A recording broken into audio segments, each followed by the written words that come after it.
President Trump, that enigma, is following through and suing media mogul Rupert Murdoch and the Wall Street Journal. The Journal wrote a story about a body letter Trump allegedly wrote to Epstein for his 50th birthday. Trump's team argues that the article, quote, falsely claimed that he authored, drew and signed the card.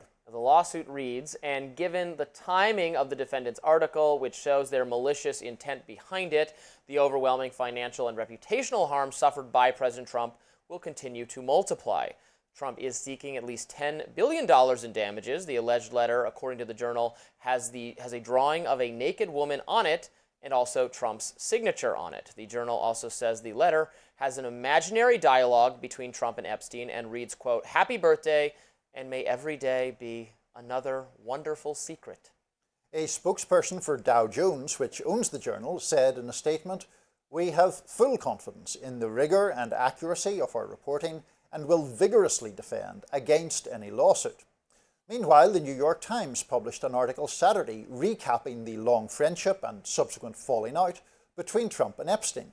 The article opens, in the swirl of money and suntanned women that was their Palm Beach and Manhattan set, Donald J. Trump and Jeffrey Epstein spent nearly 15 years mingling side by side as public friends. There were lavish dinners with bold-faced names at Mr. Epstein's mansion on the Upper East Side and raucous parties with cheerleaders and models at Mr. Trump's private club and residence at Mar-a-Lago. In between, there were trips back and forth from Florida to New York on one of Mr. Epstein's private jets. The piece also recounts groping allegations against Trump and how one Epstein accuser said Trump eyed her lasciviously in Epstein's office. Trump has denied all the allegations and has never been accused of criminal wrongdoing in relation to the Epstein case. White House Press Secretary Caroline Leavitt told the Times that Trump had banned Epstein from Mar-a-Lago for being a creep and, quote, these stories are tired and pathetic attempts to distract from all the success of President Trump's administration. So this was big news that I haven't gotten to address yet on Rising. Maybe you discussed it on Friday with Amber, or was it after? The search came out Friday evening, so we'd already done the show. But the story had come out. Yes. You discussed the story. Yes. So, and Trump, if it is his contention that this is a defamatory article, so like anyone else, you can, sue if a newspaper said that, you and I, Niall, were, I don't know, getting up to all sorts of shenanigans. Sure. It was a lie. We could sue them. Sure. I read the story again several times to see if it is trying to use careful language. Mm-hmm. It does pretty much come out and say the letter is from Trump. It kind of has a little bit of careful wording and that says like the letter bearing his name. Right. Words to that they are effect. Certainly, and I'm sure lawyers went over this thing with a fine-tooth comb. I don't have the story, I don't doubt necessarily that it is true. It could, of course, be false. Every now and then, some major media company does botch a story entirely and publish something that is wrong or defamatory. That happened to Rolling Stone magazine, for instance, years and years ago. That was my first claim to significance, is my role in that story. So it could be the case.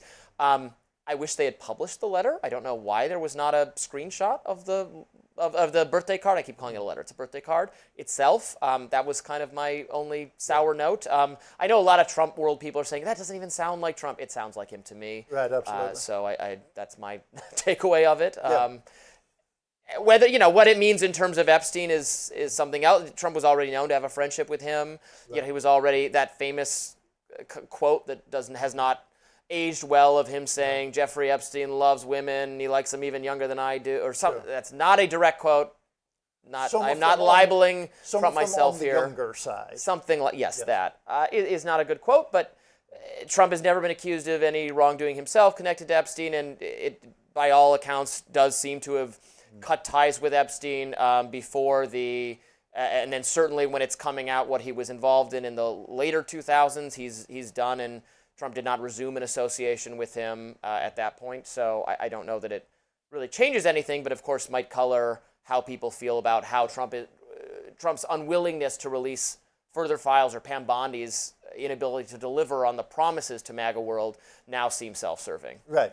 So on the Wall Street Journal part, it is true that none of us have seen the letter, so therefore there is some element of doubt.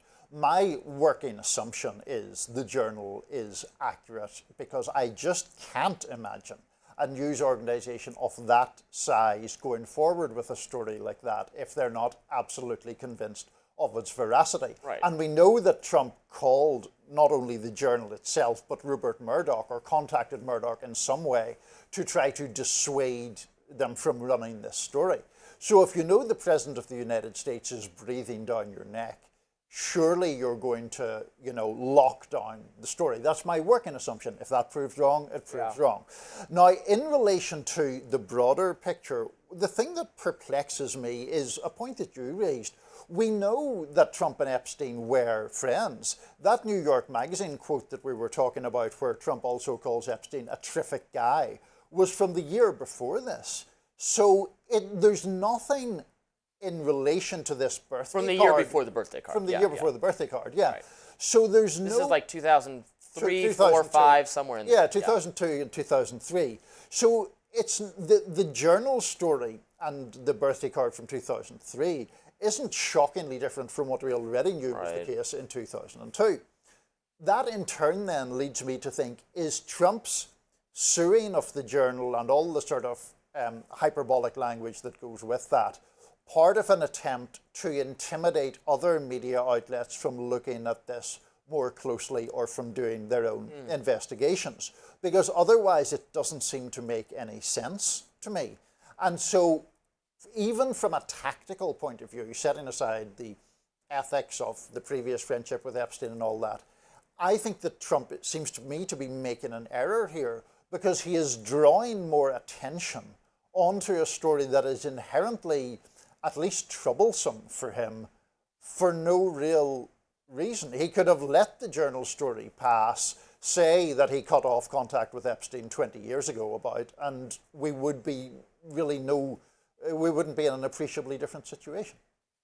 I agree. I think tactically, if this is a good example of the Streisand effect, the birthday card story is going to remain in the news for as long as it's being litigated as part of a lawsuit now. Whereas if you just let it go, I mean, there's so many news developments, even just pertaining to Epstein. There's been so much news in the last 2 weeks. This is going to get lost in the fog of war and is not on its face. I mean, it's kind of interesting and colorful. It doesn't prompt some new revelation about Trump, doesn't move the needle on anything. So I think it would be tactically much better to just let it go rather than have it remain as part of the conversation on and on and on and on. But I cannot completely discount the possibility that it's just false, or Trump thinks it's... Somebody could be genuinely mistaken. Trump could genuinely think he never wrote that even though he did, or the Wall Street Journal could be absolutely convinced it's accurate, and it's not. Right. These things do happen. I agree with you that with so many dollars at stake, they're probably all mutually pretty confident, but you can be pretty confident and still blow something. I can't discount that possibility entirely. And there could be some gray area, because there is a typewritten part of this letter to which Trump's signature is appended. So would he argue that he just signed a piece of paper? Is it perhaps just an auto pen, to use one of his favorite His secretary wrote it and called and said, "Oh, I did this thing for Epstein. Was that okay?" And he says yes, and he doesn't remember. Right, exactly. Because again, this was 20 years ago, more than 20 years ago. You don't necessarily remember all the birthday cards I wrote to my friends. So many of them. What, in the 7th grade or the 8th grade, where I described you don't remember them word for word? My enigmas. and your shared secrets. Next up, a former ABC reporter is doubling down on his bashing of White House staffer Stephen Miller. Stay with us.